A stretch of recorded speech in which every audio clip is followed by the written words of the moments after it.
BRB UK. Worse teeth, better accents. Hello, and indeed ahoy hoy, welcome back. It's actually episode 461 this time around of BRB UK. I am Dan, I'm one of your hosts, and I'm actually joined by someone else this week, and that person is... Drumroll, please.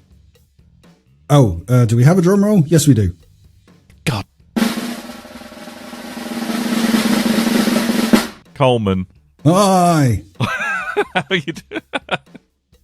The one time I'm leaning into this godforsaken soundboard business. The one time, Coleman. Well, it's because the drum roll. Sorry, I'm messing about with my mic while we're recording. The drum roll is something I have not sourced onto the soundboard. It's one that comes with the soundboard, and it's not very good.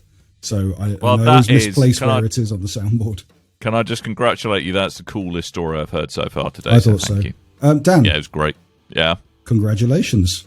Thank you very much. Well, you were there on the actual day. I was. I said it on the day.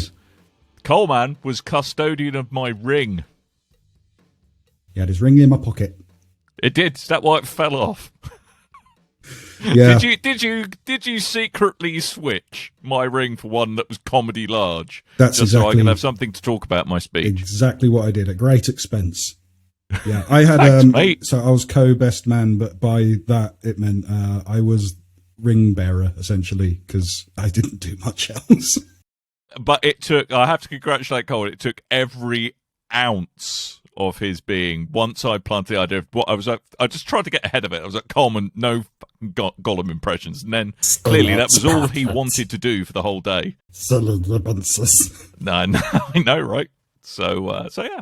Yeah. But fun was had by all. Thank you very much, sir. I hope you're enjoying your Sea of Thieves emblazoned controller. Yes, thank you. Tim sounded very excited about it, but I listened to the podcast last week. No, it was last week. The one before that. You know what I mean. I missed a trick without going Pompey, so my bad. That's okay, buddy. I really like it. I really like this controller. Good. Yeah. Good. I'll have to put a photo up on the site or something. But yeah, anyone watching the video, there you go.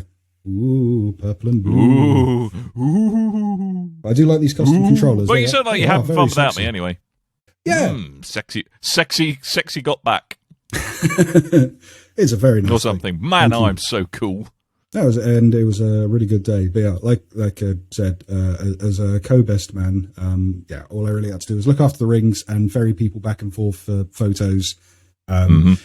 But I learned on that day, if you ever need a best man, anyone ever needs a best man, Tim is your guy. Because what I mean, dude, he surprised the knobs off me with actually really being on it. I mean, Tim was on it. He was like, oh, bloody hell. You would. That's the one thing. Like through all the different expos and stuff we've done together, the amount of times that. You wouldn't think of it when you talk to Tim, but when he gets somewhere and he's got his mind on, it's like a dynamo. He's wound up and he's ready to go, and he's just all over the place. Yeah. So, and in this case, we kind of treated your wedding like being at an old EGX because in those times it would be us lining up while he's ready to interview someone. While he's going, where are we meant to be next? EA next. Okay, we're going to go. Bridesmaids, not a final hands-on demo. You tried, all right? Just saying. Who's next? Who's next? Where are we met? Who do we know at this place and all that kind of stuff? So I'm just kind of a keeper of information, and it was the same kind of thing at the reception. It was running around going, all right, who do we need for photos? We need this person for the photos. Okay, where can we find them? We'll get another over there. Who's next? We've got 20 minutes for the next person. And there you go. So there was a lot of that. Tim's he's your man for best mans. I was very well. Both of you did pretty great, mate. So I was a very lucky man to have two of you. It wasn't a reflection that I couldn't trust either of you individually. I'm fibbing a bit there, but you know what I mean. But Tim went full nerd on my speech. I actually had my aunt come up to me and go, I'm sure it was very nice, but I didn't understand a word of it. Yeah, my dad does that. It was, I mean, so I work as a data scientist these days, a healthcare data scientist, which is a pretty nerdy job. And I work with, understandably, a lot of nerdy people. And it's an impressive feat when Tim managed to do a speech that made a bunch of data scientists turn around and look at me and go, wow, I never realised you were such a nerd. So Brilliant. there we go. Well done, Tim. Yeah, Thanks. It was a very video game infused speech and kind of geeky I TV show wasn't and sure stuff. about him saying, if you need someone to stand on top of a garage and snipe someone's face off. What? Well, to kind of put that into context as well, What? Tim had a rolling joke of if he would say something about a video game type thing. So if you need someone to do something from a video game, then Dan's your man, and then he would get the room to say Dan's your man, and he kept going through scenarios until he got to the point of being a sniper on a roof shooting someone's face off, and then everyone goes, Dan's your man. He goes, what? No, whoa, you've gone too far. Calm down. Yeah. It was a very Tim joke, and it was It was good a one. very Tim joke. It was. No, it was great, and actually, it was just quite funny seeing bewildered relatives going, "What are video games? I don't understand them." What I thought was quite interesting was I got to meet your dad. I got to meet Daddy Gibbons, as we've referred You did to him meet in the past. Daddy Gibbo. Because my dad listens to this podcast every now and then, and it really kind of Hello, scared Daddy me. Coleman. Cole Dad, Coleman Cold Senior. Dad. Yep. He messaged me one day and he went, "What's a podcast?" And then I was like, "Oh, it's kind of like radio, talk radio, but it's on the internet. You download it at your leisure, and they follow a range of different subjects." He goes, "Okay, how do I find yours?" I was like, "Uh-oh, he's found out." Here we go. Someone's told my father. Ruh-roh. And then, so I sent him a couple of links and stuff and assumed that was the end of it. And then about 2 years later, he just happened to drop. He goes, "Oh yeah, listening to your show the other day." And I pop in every now and then. I just don't understand what you're talking about. So hi, Dad, if you're listening. Hey, Cole Old Man. Cole Old Man? Cole Old Cole Old Man. Cole Old Man. Yeah, I like Coleman Senior. Coleman But Senior's yes, probably better. I met your dad, and kind of the opposite to what my dad says. The first thing he said to me was, he's like, "Nice to meet you." And then he goes, "No podcast this week." I was like, "I've just had this on Twitter." So, Jesus Christ. Just give me a break. Look I after liked your that. son this week, all right? Yeah. Jesus. Anyway, so normal service will doubtless be resumed. Tim can't be with us this week because he's taking a break from redecorating his front room to actually having a change around in flatmates. Ooh, So that's quite exciting for him. mate. Mates. Tip top, mate. Tip top, mate. On the Tippity subject tip-top. of weddings, just really quickly, just wanted to. I'm taken. Sorry, buddy. Just wanted to give a quick shout out. A friend of the show, Andrew Tanner, who is he's the host of the Ring the Bell podcast, wrestling podcast. Go listen to that. But he just got married as well. So Hey, congratulations, say sir. hi, and then I can send him this in lieu of a card.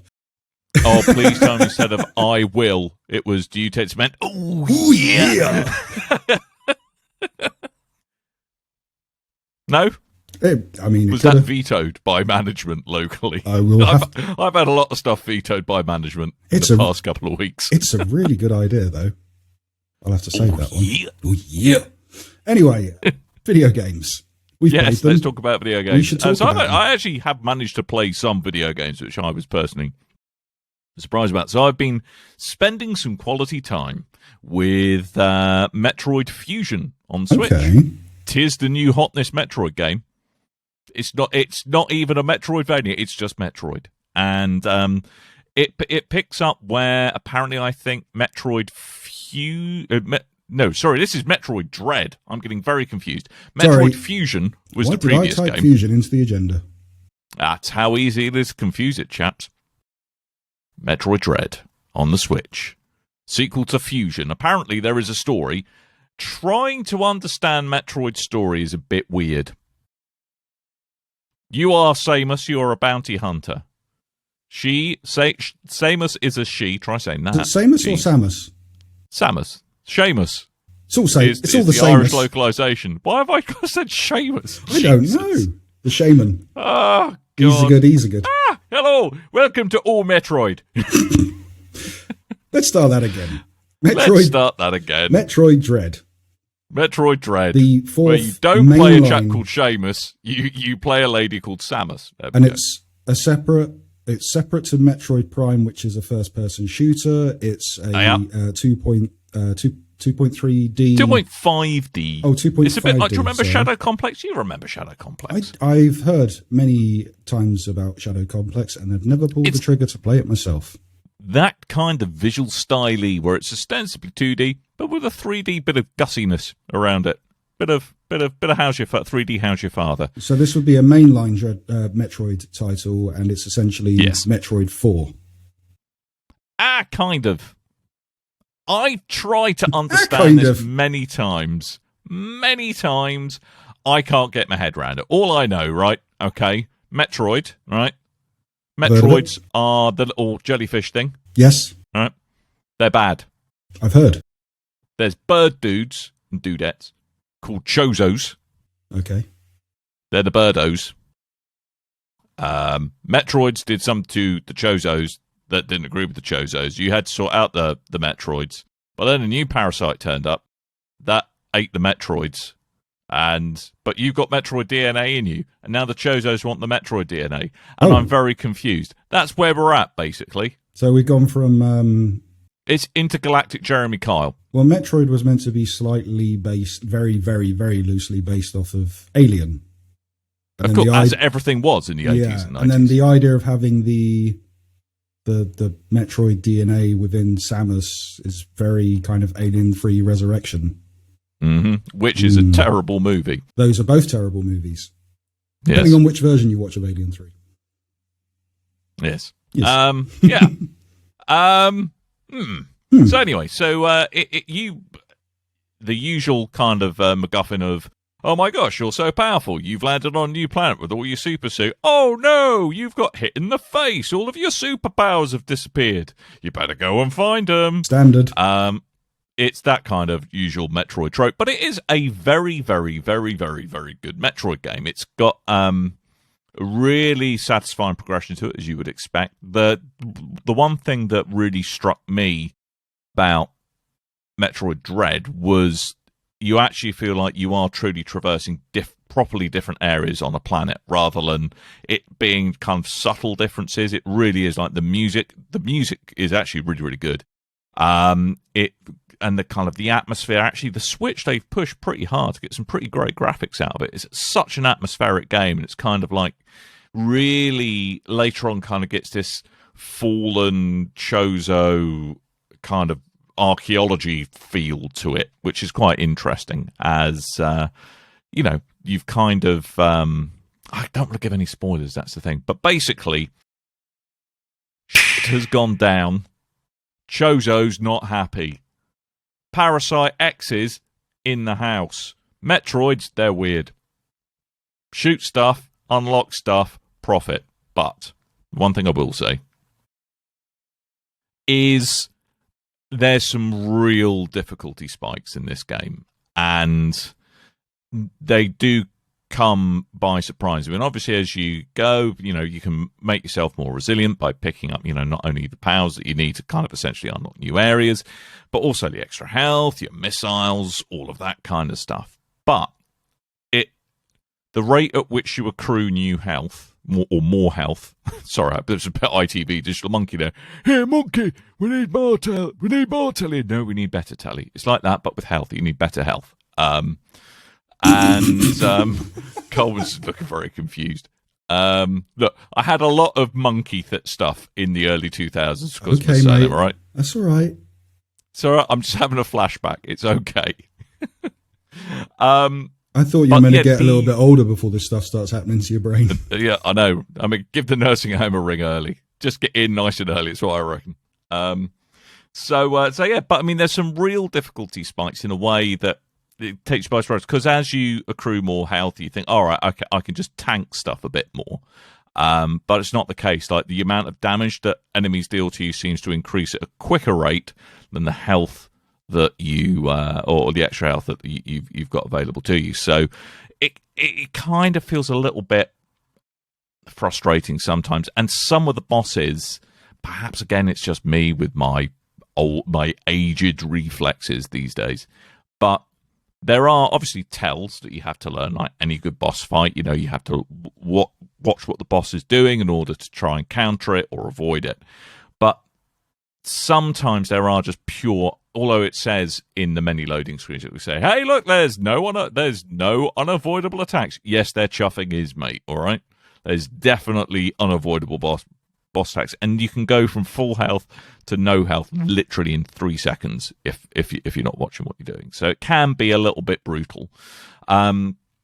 And that's really noticeable with the kind of the Emmy robot encounters that you have. So these are the big white robots, right? The scary looking ones. They have white ones. They have green ones. They have every colour of the rainbow, mate. I've only seen it from the trailer, so I assume they were just white ones. Every colour of the rainbow. Do you like green?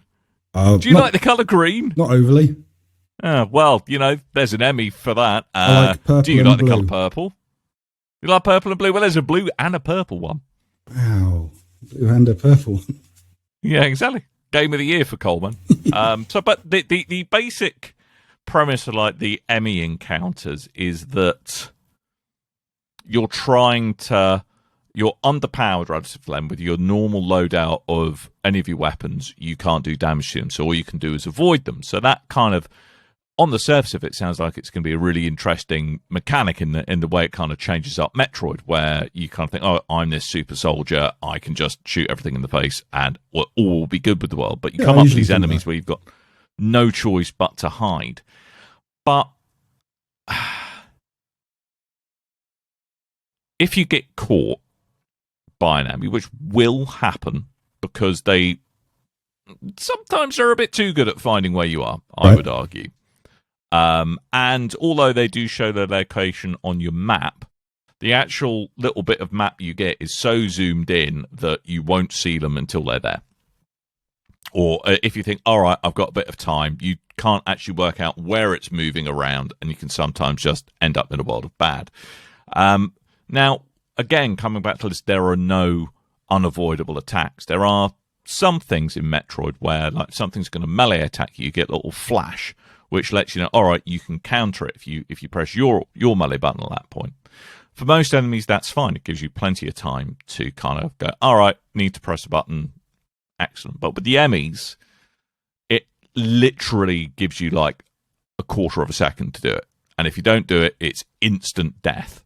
And you can, sometimes in the game where you can get to a point where you're actually looking at loading screens more than you're actually playing the game because it's being a little bit cheap at how it's dispatching you. It's just like, all right, well, here's just an enemy. There's nothing you can do about it. Yeah. That can get quite frustrating. So I think the balance of some of that stuff isn't quite there. I mean, the boss fights, I think, are pretty well balanced, but there are a couple of cheap mechanics that frustrate more than... That feel frustrating more than, oh, that's a puzzle I've got to solve. So, yeah. I think it's a pretty good game. I don't think it's like the 90 out of 100 that many people are giving it. Yeah. It's a solid, I would give it a solid 6 barrels out of 9 3/4 barrels. Now, this has a full-priced video game RRP. Yep. But of the previous generation, of which the Switch is, so $49.99, I'm assuming. If you buy it direct on the Switch, I think it's a little more expensive on their eShop. I can check that now. Is it worth? But I did do the Nintendo Online. You got the voucher things, yeah. So, in your estimation, is it worth going for the full price or doing the buy one, the buy two voucher thing? I would definitely do the voucher thing. If you can find one other game that you're going to want, it's worth doing it. Kind of the problem with Nintendo at the moment, because I don't know what exclusives they've got coming that I'm particularly interested in. Metroid was the only one. Yeah, the Switch is in a funny place at the moment.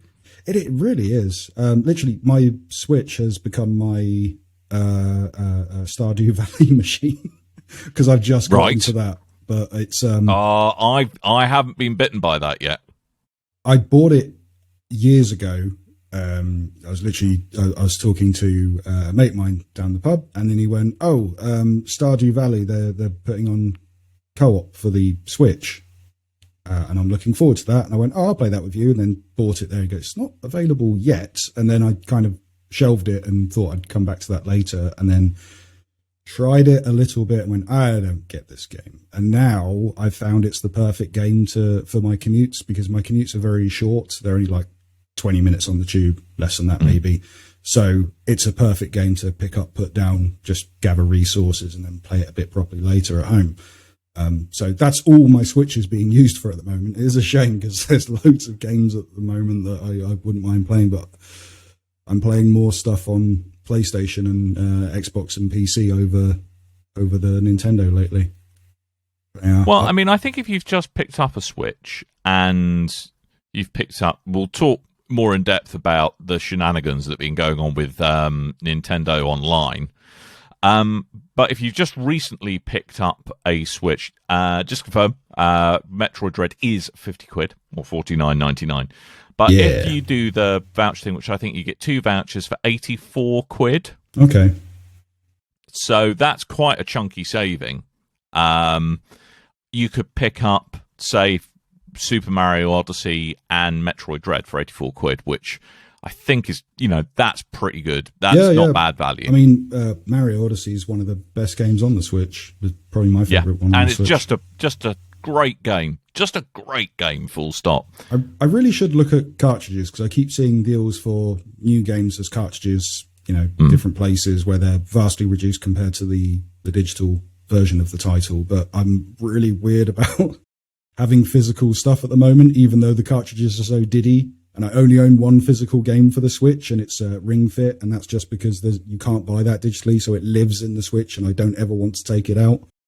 So it lives there, does it? Are you worried what will happen if you let it out? If you let it go free range? Well, no, because they're like tiny little things, and I've got a tendency to lose tiny little cards, or eat them. Yeah, maybe.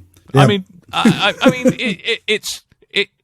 I think you can probably already pick it up slightly cheaper on cartridge, although even the usual suspects, you don't seem to be able to get kind of the deeper discounts on physical stuff that you sometimes would expect at various online retailers, some of whom pay tax, some of whom don't.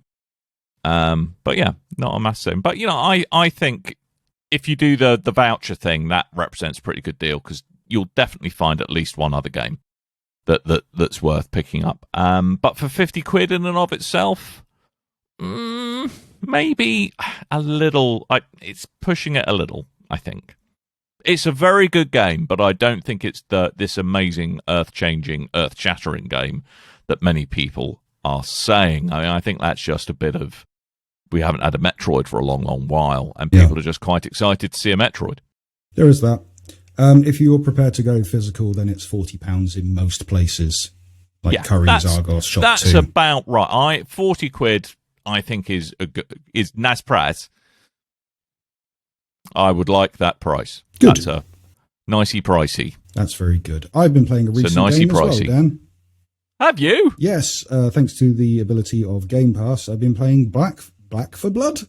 Black for Bud. Back for... What? Back for... Back for Good by Take Back That. for Good. Yes. Nice. Back for Where Blood. do you stand up when you go do the key change? Of course I do. And when I'm doing the solo, I like to hold one side of my headphone and close my eyes when I really get into it as well. Nice. Anyway, Back for Blood is available on it's available on PC, PlayStation 4, 5, Xbox One, Xbox Series S and X. I think they're on last gen. Anyway, I've been playing it on Xbox Series S just purely because it's on Game Pass. So I'd be mad not to play it on the Xbox. And if you do not know, it is a kind of spiritual successor to Left 4 Dead. It's the same studio who worked with Valve, Turtle Rock. They left Valve, formed their own studio, went off to make Evolve, and then... Would you say they let off some steam? Pretty good. It's pretty good. Oh! It's not clever, but it's good. That is a good pun. Yes. Come on. That needs more...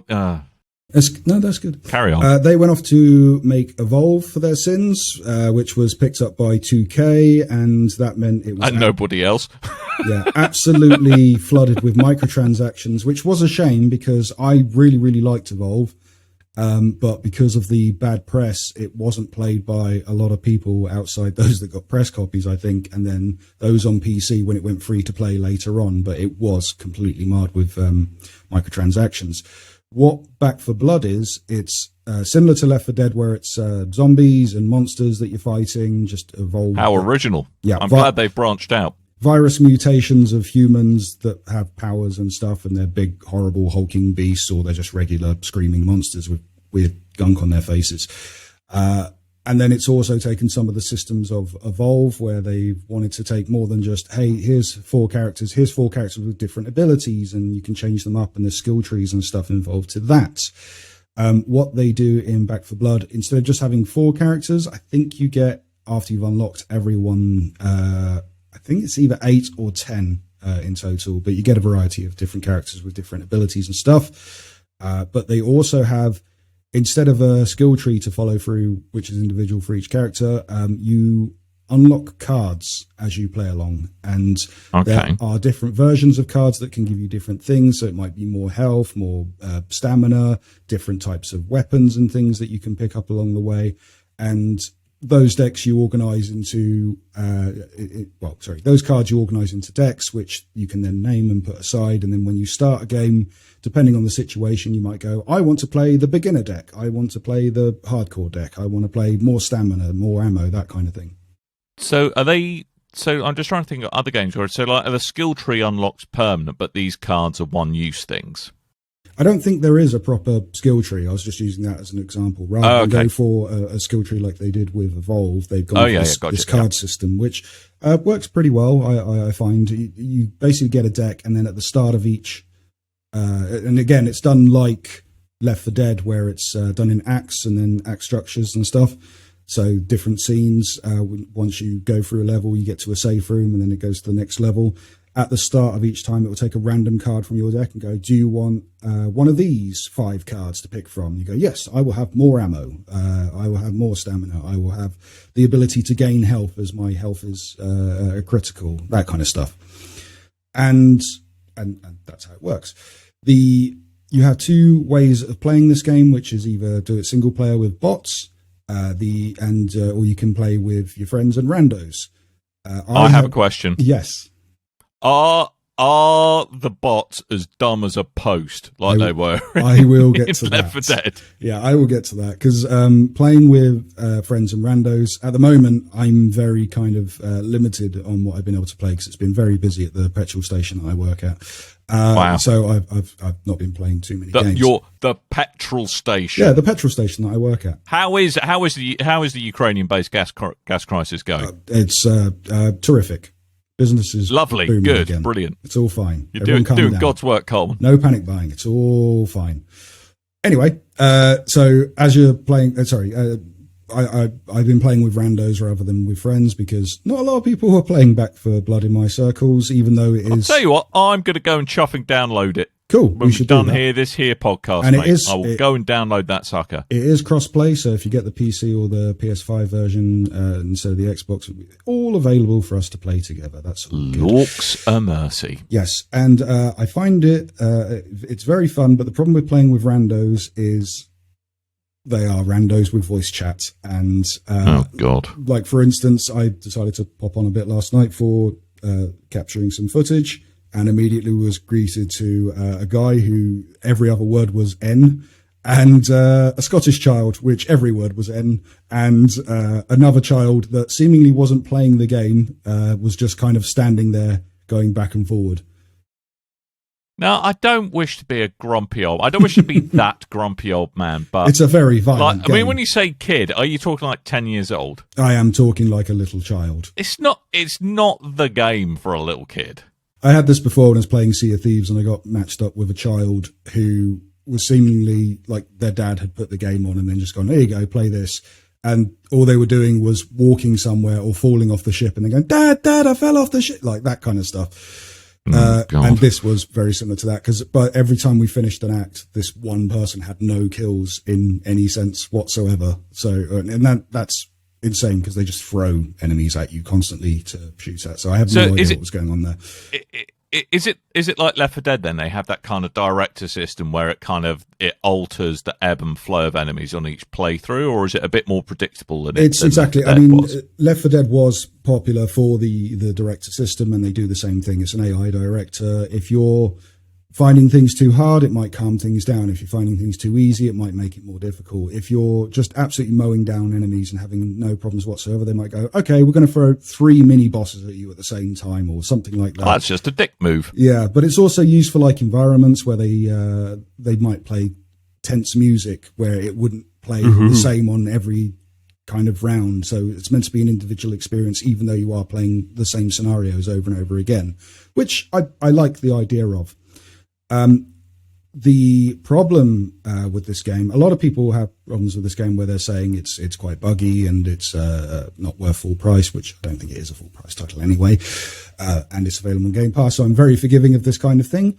But also they're saying it's not as good as Left 4 Dead, which I don't know when the last time you played Left 4 Dead was, but I picked it up. Extra Life last year. Oh, really? Okay. I picked it up about a year ago because I think it was £2 on Steam, and I went, you know what, I've only ever played the 360 version. I think now is the time to play this as it was meant, and I don't think it's aged particularly well. No, it hasn't aged well at all. No, and this one for gunplay and just general feel, I think plays a lot better than Left 4 Dead. So maybe that's more so people kind of looking through rose-tinted glasses at nostalgia, for nostalgia's sake, where, you know, GoldenEye is the greatest shooter of all time, and then you go back and play and go, oh, this is horrible.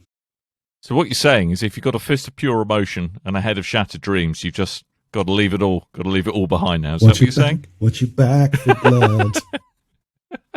Anyhow, the kind of big problem I have with this is the bot system, because as you alluded to, the AI are as dumb as a box of rocks, and just 3 thundering dumbass characters playing along with you. Just 3 unstoppable morons. Yeah, is what you're saying. They kind of have 2 modes. One is they all just crowd round you, throwing first aid at you for like the slightest nick, and you get a paper cut, and they're like, "Let me use all my health items on you. Let me patch you up." Sounds like a much more socially acceptable version of the biscuit game. Yeah, or they get stuck on things, which is great. Right. I was playing through. There's a level where you're meant to you go through like a ferry that's been docked, and then you're meant to go back and plant charges and then escape before the whole thing blows up.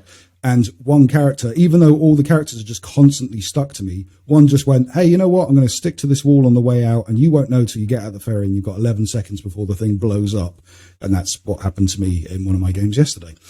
So if the bot forgets how walls work, and just goes, oh, it's a wall, it's like a floor, but it's pointing in the wrong direction, what do I do? Yeah. If they die, does the whole level fail? No, you carry on. It seems that you carry on without them. Sorry, they will be there on the next level. But it's still, it's very annoying when AIs don't know what to do. And they're no substitute for playing with human players. It's just, unfortunately, the randos are all out in full force. Maybe a curse to the whole Game Pass thing. It means it is available to a lot of people for very little barrier to entry. So, yeah. It's a shame. But do you think because of that, you get that you're rolling the dice a bit when you play with randos? Do you think that's not helping that situation?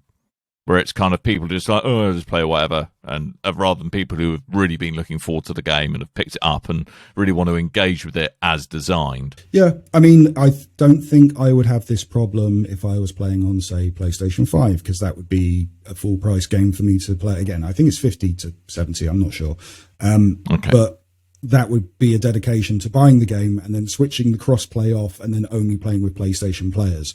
So, and initially that was the way I was going. I didn't know that this was going to be a Game Pass day one release. I pre-ordered this on PlayStation. Then they made the announcement, and then I cancelled the pre-order and went straight to Xbox for the day one release. But yeah, problems aside, it's a really good game. Same with any kind of any kind of cooperative game, play with your friends. It's much better than playing with randos. But I guess the randos are better than playing with bots, because the bots aren't very good. But it is very fun. I mean, can you play a mix of mates and bots. So let's say there just happened to be three of us. Let's just randomly speaking, there was a Dan, a Coleman, and a Tim.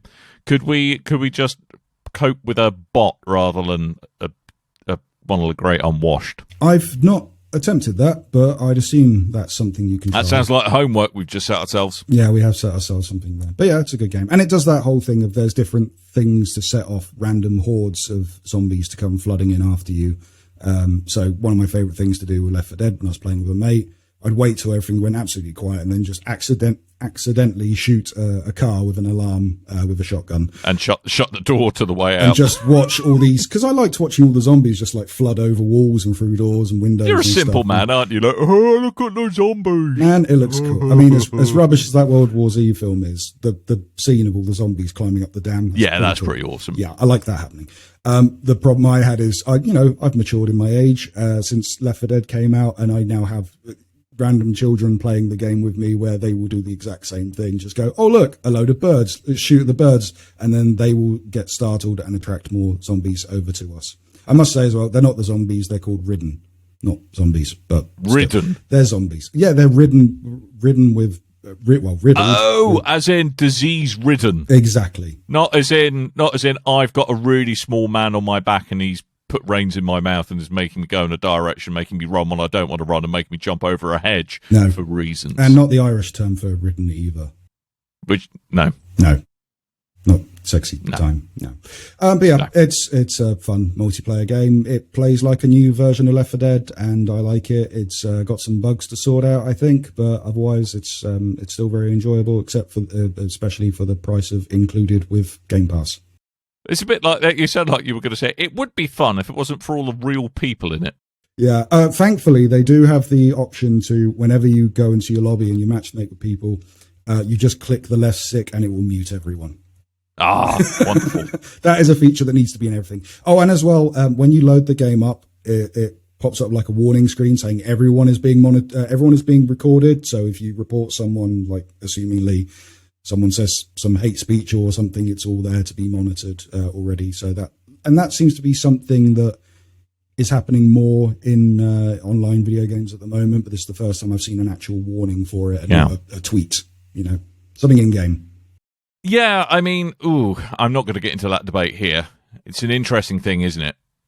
Protecting privacy versus protecting others. It's a really tricky balancing act. But I think, you're right. You're going to see a lot more of this as we go forward. And until people learn to stop being dicks. I just want the option to go. That's why we can't have nice things, all right? Stop being a dick. If you're being a dick, stop being a dick. I'm waiting for the world where we have to verify our age and stuff for certain games. How are you going to do that? Well, you set up a special verified account where you verify your passport or your driver's license or something, all separate. And it was an exclusive club that is just for over 30s. It's not just a simple question that asks if you've still got hopes and dreams. And if you answer yes, it's like, no, sorry, you're too young to play this game. Go away. Something like that. I want the age. Can I address Sarah in Animal Crossing? I mean, this is I haven't looked at the age rating, but assuming with the level of violence and blood and stuff that's in the game, I'd assume it's 18 rated. Could I not take advantage of their audio monitoring system and go, this was clearly a child, ban them now, and then they can listen and go, you could do. Yes, they do sound like a child. Off they go. I'm trying to see, I think it must be 18. It's probably randomly 18. Talking of Game Pass, before we get on to our actual topics of news, Outriders appeared on Game Pass. It's on the PC now. It's on the PC on my Game Pass. I mean, I kind of let that game pass me by. Yeah, I've given up on that game. I beat it was fun for the campaign, and then the end game just bored me to tears. And also Avengers on the Xbox, but I don't think you can cross-play, so that's sad. Yeah, I think that's to do with the exclusive DLC that's coming out for PlayStation and some cheeky stuff Sony. Yeah, the old cheeky scamps. But you never know. Square Enix might cross-play with PC and Xbox. Do you know what I'm very excited about? Destiny stuff, probably. No. What I am, yes, but not as excited, relatively speaking, today for this. God of War coming to PC in February. Yes. Happy days. I really forgot to look at the fanboys. I must have a look tonight after I finish. I'm sure they'll be fun. They're great. Fun. When it was Horizon, yes, I'm quite looking forward to that. I shall be picking that up on PC, most def. When it was Horizon and when it was Death Stranding, it was brilliant. Just a glorious day to look on Twitter at the butthurt fanboys. Just refresh our collective memory. What kind of nonsense were they saying? It was a lot of like tweeting at the president of Sony or PlayStation and going like, I've supported you. I'm your boss. Like, that kind of stuff. My favorite my favorite standout one, which was for Horizon, I think it was, which I think we had Kevin when we were talking about that. It was a video of someone who had just smashed up their bedroom, just completely smashed it up, and they were holding a camera like moving around to show the carnage and destruction of their bedroom while they were going. And then they tweeted at Sony, at PlayStation, saying, "You have ruined my birthday."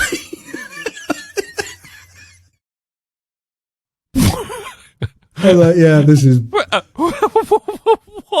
That's got to be a Mickey take, surely. I try not to jump on the trends of Twitter, but that was a real. God. This is a free website moment. Wow.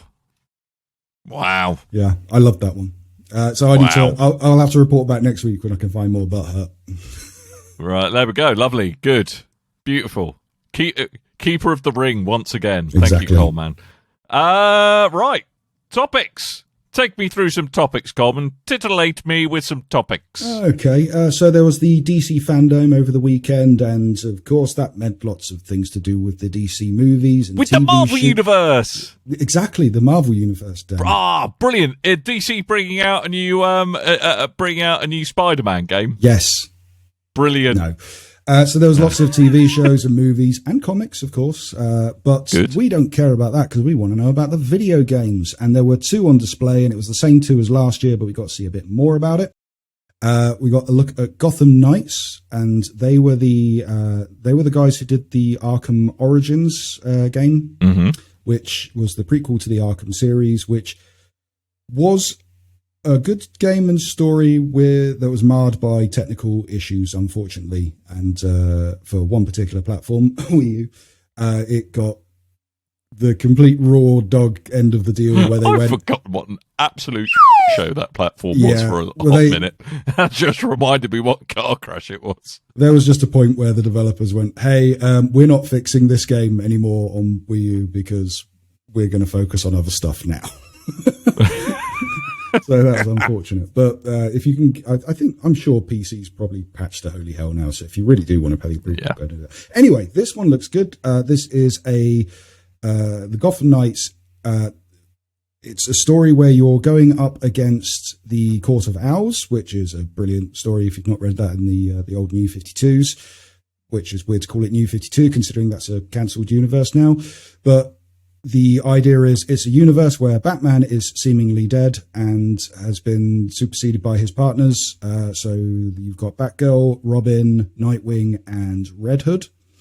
And they're all teaming up to go figure out what the hell's going on with the Court of Owls. And the interesting thing about this is it looks like an Arkham sequel. It is not an Arkham sequel. It's not set in the Arkham universe. But you can play it multiplayer, which I really like the idea of. The trailer they showed here, all Court of Owls stuff, really, really, really cool stuff. But it was just cinematics, no real gameplay, all story. But yeah, looked interesting. I'm looking forward to this game. And the other one, which doesn't look like an Arkham Universe game, but is an Arkham Universe game, it's Suicide Squad Kill the Justice League, which we saw last year. There was a pre-rendered trailer where they showed off the Justice League shooting a bunch of taking down a bunch of Brainiac minions and then going up against a seemingly mind-controlled Superman. This one is the story trailer. So again, no real gameplay, but all in-engine cutscenes. Shows a bit more of the Justice League you'll be going up against. So the Flash, Wonder Woman, Green Lantern, is it John Stewart? Green Lantern? I think so. Yeah, John Stewart. And then a lot of things that people are reporting on is it looks like there's a Batmobile in the trailer, which, spoiler alert for the Arkham universe, Batman is seemingly dead in this universe as well. So why would there be a Batmobile? But it doesn't look like a Batmobile. It looks like someone has taken the bat symbol, the bat signal, from the GPD and stuck it on a car and is riding it around like the Batmobile. So I'm assuming that's a fake out of some kind. But yeah. Looks it's really a very interesting. pretty looking game, though. If all of that is truly in engine, that's pretty awesome. Yeah, and funny as well. Really funny. There's a really funny joke in there where the Penguin is funny.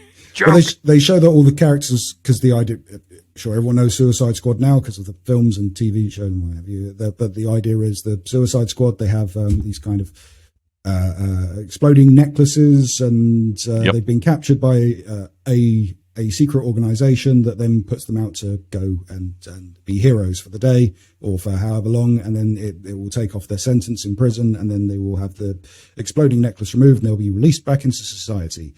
But also the necklaces can shock them as well.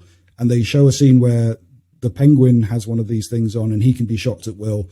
And he's running away, and the Suicide Squad calling back to Amanda Waller going, shock him. And he's getting away, so she shocks him and he falls to the ground. But then they just keep pretending that he's getting up and running away and he's taking it, and he's just on the floor, just getting electrocuted again and again and again. So that's really good. I also really like the King Shark design in this one as well. So I'm really looking forward to this game. And it's Rockstar. It looks. I mean, I think what's. I think DC have nailed the video game adaptations of their universe a lot more than Marvel has. And I think vice versa with the films, I think. Certainly so far. But no, it's I'm really excited to see them expand the video game universe of kind of Batman in this way, and I think letting it develop its own feel that's very different to what's out there in the cinema. So great, good stuff. Don't forget, we got years and years and years of really terrible DC video games until Arkham came along. So this is very true. This is very true. Very, very much looking forward to this. Another online streaming event was one of those Nintendo Direct Mini type things, and this was all about Animal Crossing New Horizons, which I'm not too bothered with, but the big news out of that was there's going to be the last free update for the game, which is Animal Crossing's 2.0, loads of quality of life and the ability to do new kind of relationships with the villagers, invite them to your home, go to their home, change it around. Some of the remember, no means no, kids. No means no. A lot of the happy home designer stuff will be in the game as well, which is kind of, it looked like cool stuff but not on its own, so it's good that it's in a mainline game. Basically, the way I heard it referred to this week is a lot of stuff that's available in previous Animal Crossing games made available in this Animal Crossing game. So it's the Sims method. But also they are going to do a proper expansion pack, which you will have to buy, called New Horizons Happy Home Paradise. And that's Coleman, will I have to buy it? He says. If you want to buy it, you can buy it. I think it's £20, £25, something along those lines. But then they announced that it will be part of the Nintendo Switch Online expansion pack, which we heard about a couple of weeks ago. This is the expansion. This is the idea for, hey, the online subscription to use Nintendo Switch Online, we're going to put an add-on to that, which you'll pay extra for, and that will also grant you the ability to have Genesis / Mega Drive games or Nintendo 64 games, of which it's not an amazing selection, and a lot of those Mega Drive games you may already own because of the many, many, many Mega Drive game packs. And there's a couple of N64 games on there. I think Super Mario 3D being the obvious one that was previously available as part of a bundle, which they then discontinued. Yeah, they took Mario and shot him. It's so the base price for Nintendo Online, is what, £20 a year? I have lost the information. So that's the basic one. It's because I didn't write it down. That's why. Yes, it's 20. Sorry, go on. It's £20, which gets you what limited online functionality there is, You can play Splatoon. You can have cloud saves. Play Splatoon, but don't speak to each other because that's wrong. And you also get some of you get the NES and Super Nintendo kind of some of the back catalogue, which has got some good games. Yeah, it's a very good selection. Not great games. Well, it's a good selection, but the rate at which they've added to it has massively dropped off. And I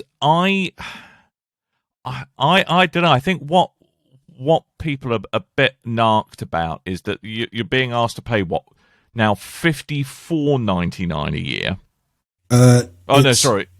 It's $34.99 a year, which, as well as the N64 on top games, of, you also get Happy Home Paradise DLC, which irks me because I have no interest in Animal Crossing. No.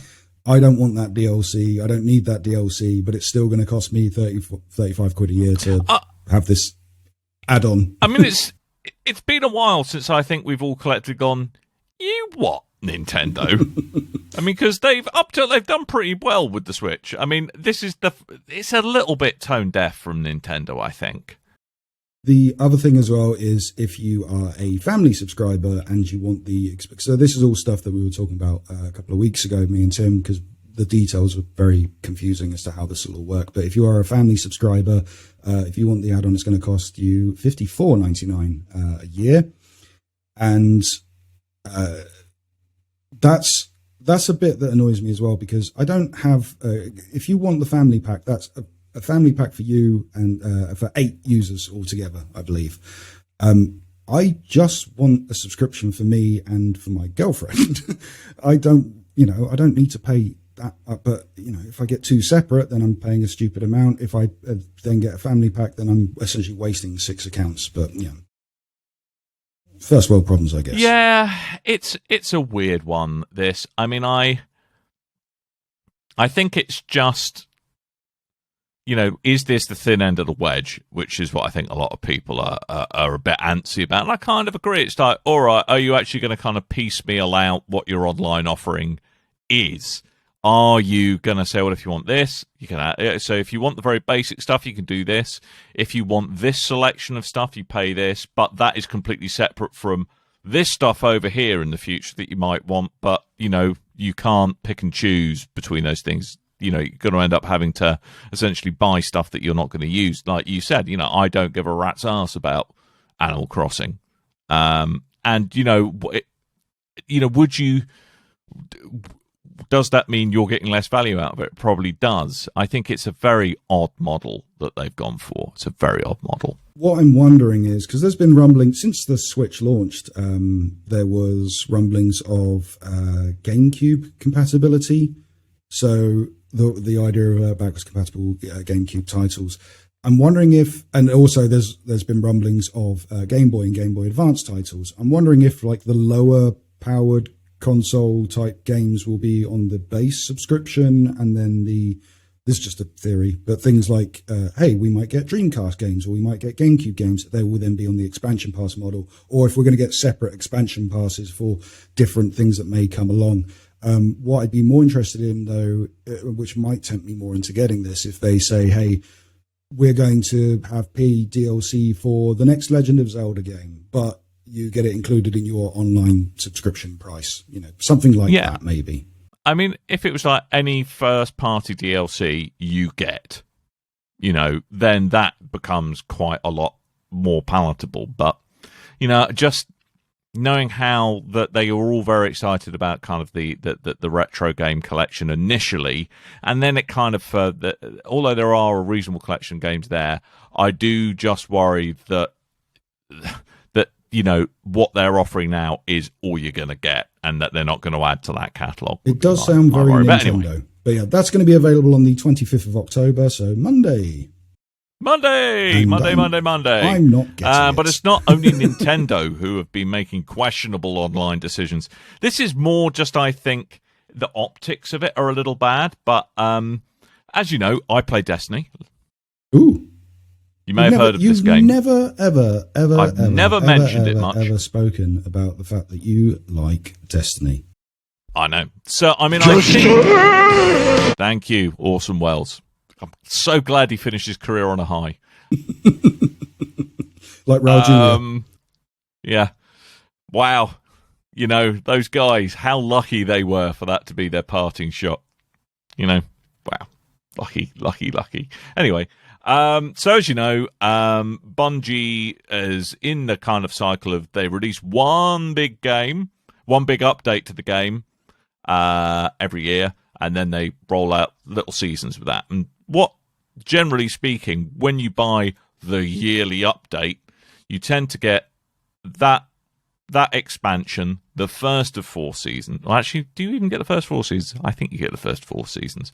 And there tends to be some other kind of big tentpole stuff along the year that you do get, like the dungeons that have always been quite popular. So, but you're so that's also kind of like the Prophecy dungeon, for you're also example. forgetting that time where they went, hey, we're going to do, we're finishing off this expansion, and then we're going for the next expansion, and then they went, actually, we need more time. We're going to release another piece of DLC to bridge the gap between the expansions. Now, this is part of it. So, what the reason why people have been getting their knickers in a twist is because the dungeon content used to be bundled in with the yearly pass. It was like, all right, if you've bought the annual expansion, there are some things you are guaranteed to get, regardless whether or not you pay for the seasons.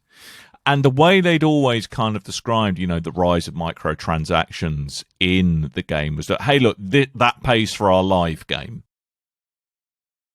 And that live game used to include these dungeons. And I think the fact that now so basically the setup is, if you pay the base price, you just get the big expansion at the start of the kind of new year of game. If you want the seasons, you then need to buy the season pass. And then I'm very confused by all of this. You sound very confused by all this. I am. So, yes. So that's it. If you buy the standard version, it's just expansion. Right. If you buy the deluxe version, which is twice the cost, twice the price. Twice. Nice.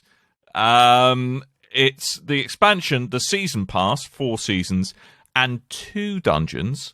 But then if you buy the 30th anniversary bundle, then you get another dungeon as well. But you can't buy any of these dungeons separately. So people are basically saying, you're forcing me to pay for content I don't particularly want, just to get the content I do want to get. Yeah, Nintendo.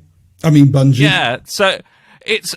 And, you know, I think a lot of it is... Some of it is optics, but it does read as a bit of a money grab by Bungie, I have to say this. And it's just such a change for them. I mean, I was surprised when they announced the 30th anniversary stuff that the dungeon, you could only get the dungeon through that, which was a real break from what they'd done previously. But, you know, hey, you know, I think essentially Destiny 2 is now just a subscription game. You know, working it out, so £100.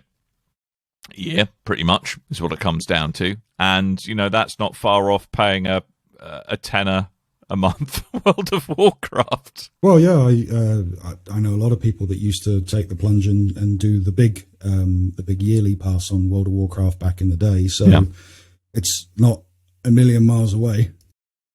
Yeah. So it'd be interesting if Bungie just moved to a full subscription system, whether or not this is the beginning of that. I don't know. Who knows? But it's very odd considering they made such a big thing of making all of Destiny 2's DLC a la carte. Like, you know, you can just dip in and out of stuff. If there's one season that doesn't sound like it's going to interest you, you don't have to buy it. But yeah, I don't know. It's leaning a bit too hard into the kind of the FOMO stuff now, really. And I think Bungie say that's something they want to discourage, but I also think they're acutely aware that is what drives quite a bit of revenue streams. So, hey, it is what it is. They're kind of semi-free-to-play, aren't they? You can get the base game for nothing, and then you've got to get all the expansions yourself. But then if you get Game Pass, then you can get them up to a point. So the way it works is that I think all of the big annual expansions are now coming to Game Pass on both Xbox and PC. Okay. Crossplay is available across all platforms.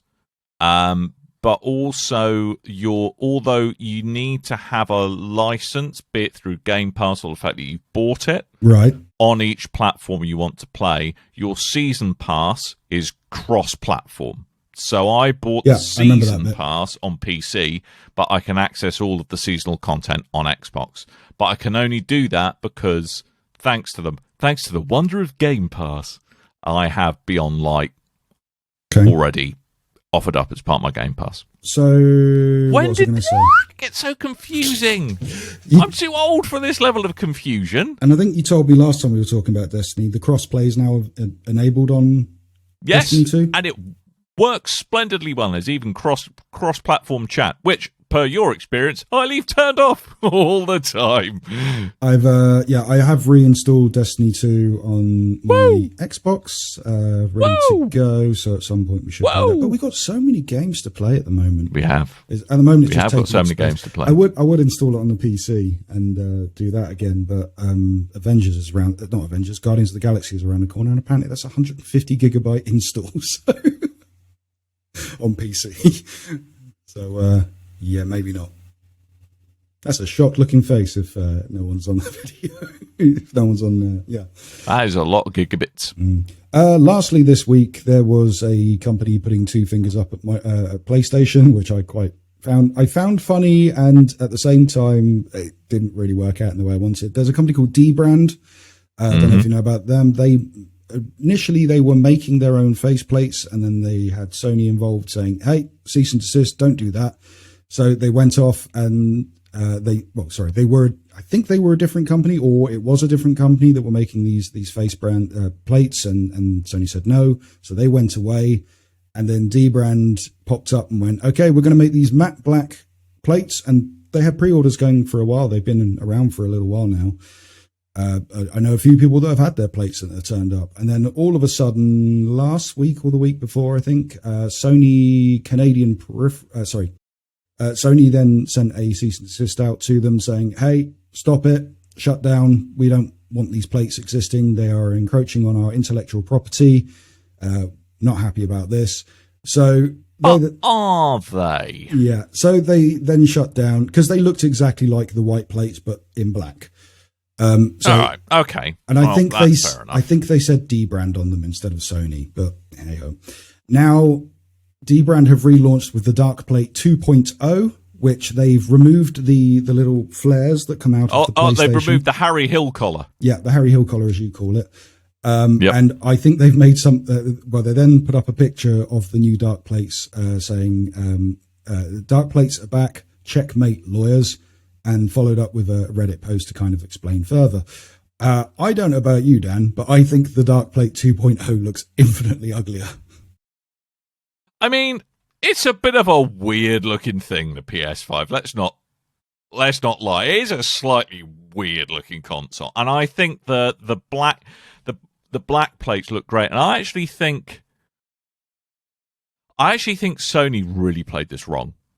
I really do think they played this wrong, because they could have made this all right, just as long as you stick to these design rules, which make sure that, you know, the ventilation's correct in the system. Go crazy. Design whatever plates you like. And they could have had a little cut of that, is how it would have worked.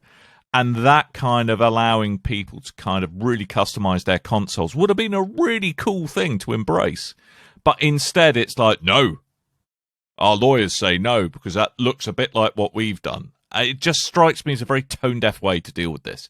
And I agree with you. I think the new D-Brand ones don't look great. Yeah. It's essentially just filling out the gap on the top of like the core of the PS5. Yeah. And what they've also done is stuck a giant circular fan pattern into one of the, well, I think it's both sides of the plates as well.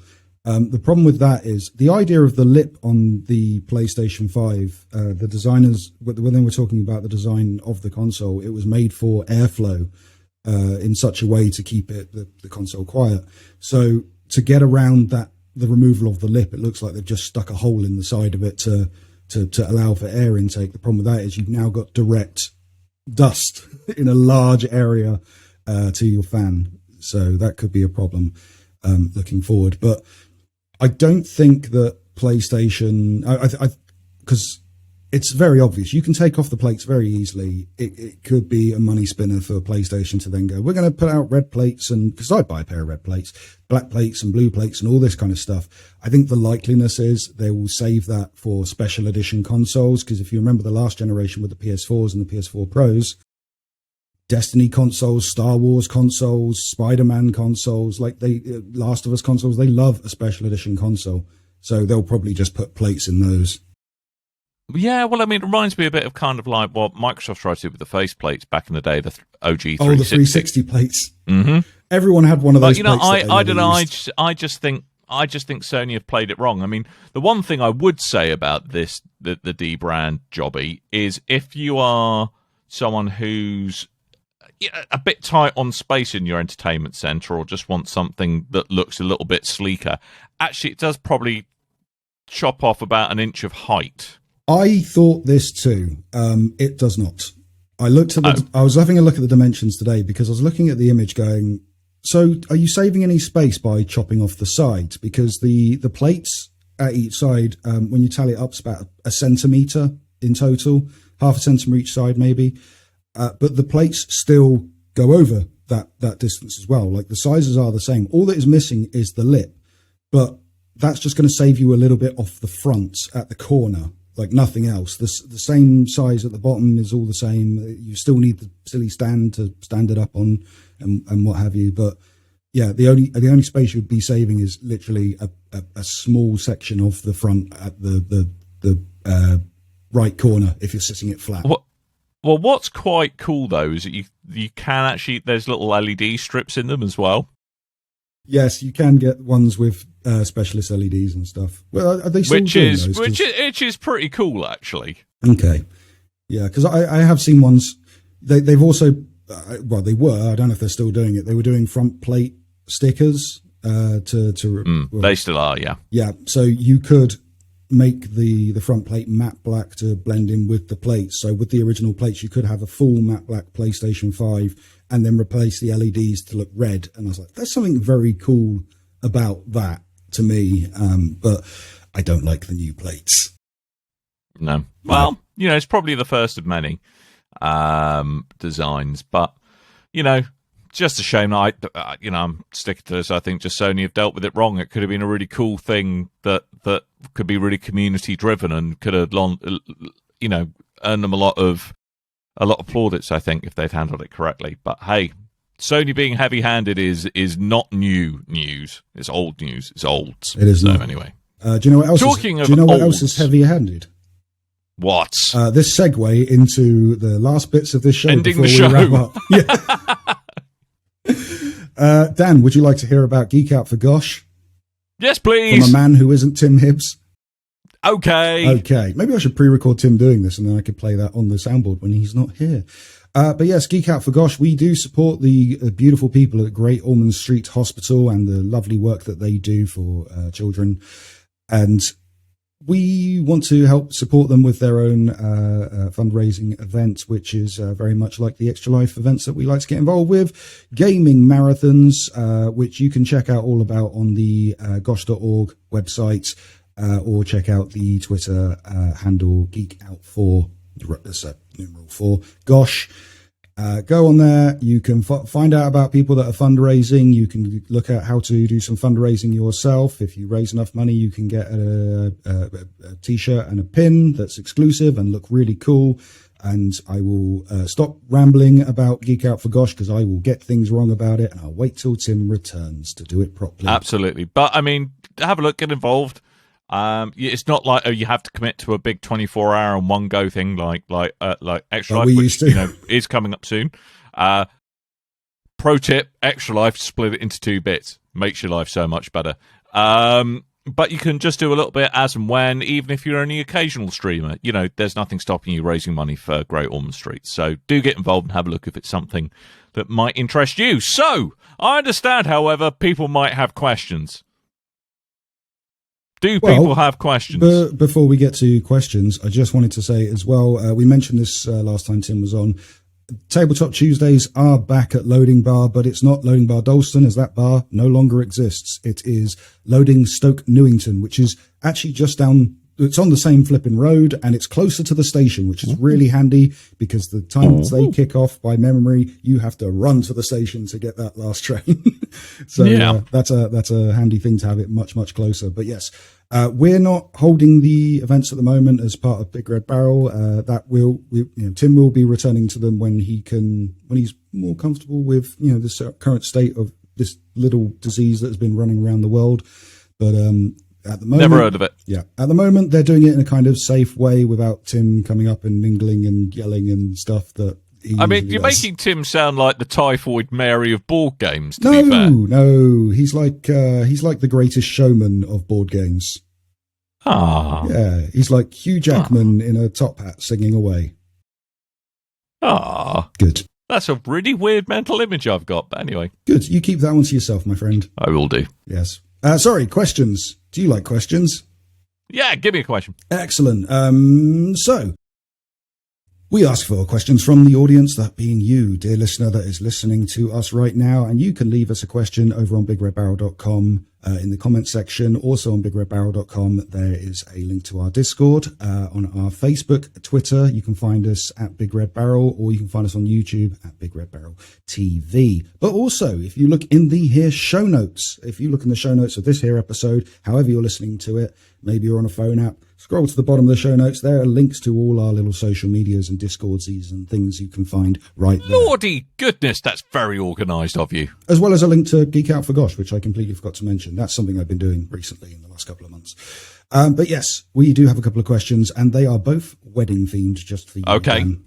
Dr. Destiny Dan. So first of all, Spiky Chris via the Discord, he says, if Dan divorces his fine lady, which is a very morbid way to kick this thing off. Wow, thanks, Chris. If Dan divorces his fine lady, who gets Tim and who gets Coleman in the divorce settlement? To be honest, I think it's that if it's to be instigated, it's far more likely to be the other way round for a start. So he hasn't come out of his room for 18 weeks, and all he's done is play Destiny. I've had enough. Who gets Tim and who gets Coleman? I think she should have both, you mate. Toilet training. I can't be doing with that. It's a bit harsh, but you're a fair man. There we go. And also Stingo via Discord, he says, and who gets Dan's butler? And that butler's butler. I honestly, I don't know. I've already said, I've already kind of did a quick reply saying, it's like butlerception, or like I have like a series of like Russian dolls, but they're butlers. But I don't know. I don't know. There's just too many butlers. I don't know where. There's not enough houses. Maybe everyone's my butler, and it just sorts itself out. Everyone's my butler. Dan. Everyone's my butler. There's your episode title. Only took us an hour and a bit to get there. I like it. Everyone's my butler. Hey, as well as questions and feedback, you can also leave us a review. Those reviews, well, you can leave us a review about anywhere available to you, but the ones that we tend to see are Apple Podcasts, Podchaser, Stitcher, and Castbox. So anyone that would like to do that, even if you've left us a review a long time ago in a galaxy far, far away, for maybe you did it for On Her Majesty's Sarcastic Service or for Sarcastic Gamer UK, those shows are now BRB UK, and one of those Scottish hosts became a bald Portsmouth host. So update the review, maybe, give my ego a little stroke. That'd be lovely. I prefer people with larger foreheads, for example. I think that's a slight of my baldness. It's true, though. It is. That's why I run out of face I have a question. Quickly. Yes, Dan. When you're bald, right? Which I am. Where does the forehead end and the scalp begin? Because, like for me, like my forehead starts on my hairline.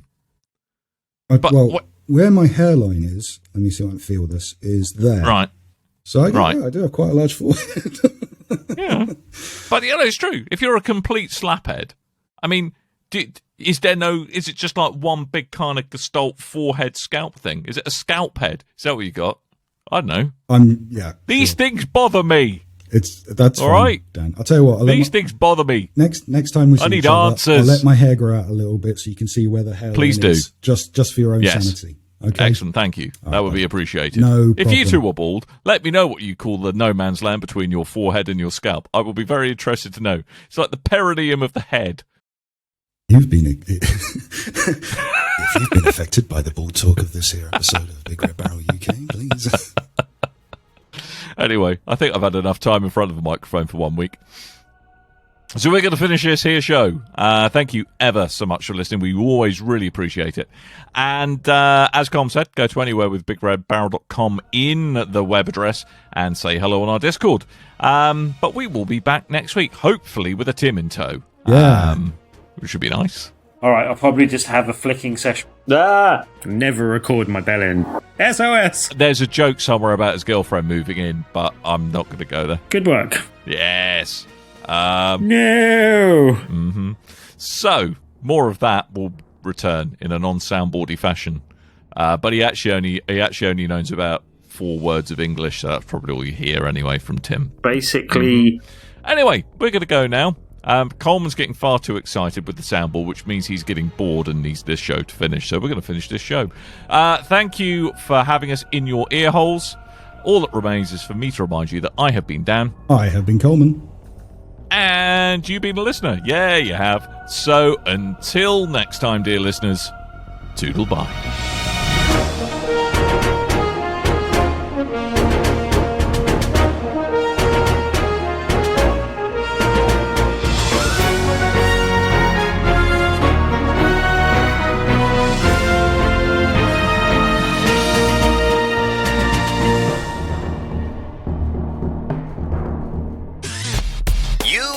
Your ears are quite welcome for the podcasting goodness that you just heard. Why not roll on over to BigRedBarel.com for more podcasts, news, reviews, and videos from the biggest, reddest site on the internet, BigRedBarel.com. I think the 4 words of the wedding were, get me a flipping plumber.